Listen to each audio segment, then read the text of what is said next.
Act of 1975, now known as the Individuals with Disabilities Education Act, or IDEA.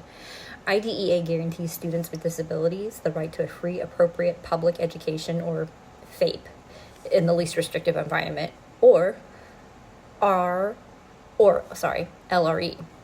It also requires schools to develop an individualized education program, or IEP, for each eligible student, outlining specific goals, services, supports tailored, specifically to that student.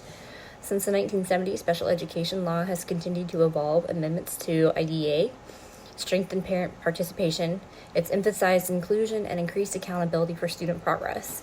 In 1990, the IDEA was renamed and expanded to include transition services to help students prepare for the life after high school.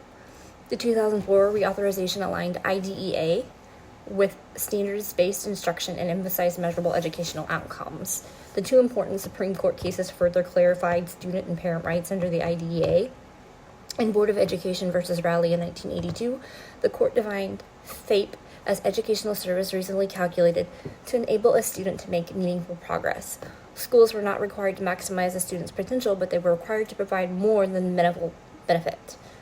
More recently, NJUF versus Douglas County School District in 2017 strengthened this standard by requiring schools to provide education that is appropriately ambitious in light of a student's circumstances. This ruling emphasizes that IEP goals must be challenging and designed to promote real progress, not minimal advancement. Federal privacy protections also critical for families. The Family Educational Rights and Privacy Act, or FERPA, gives parents the rights to access their child's educational records and request corrections. They can control who can view that information.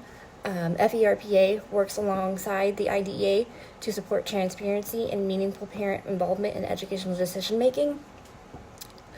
In closing, special education laws exist to protect students' rights, promote equity, and ensure that families are active partners in the educational process because it's important.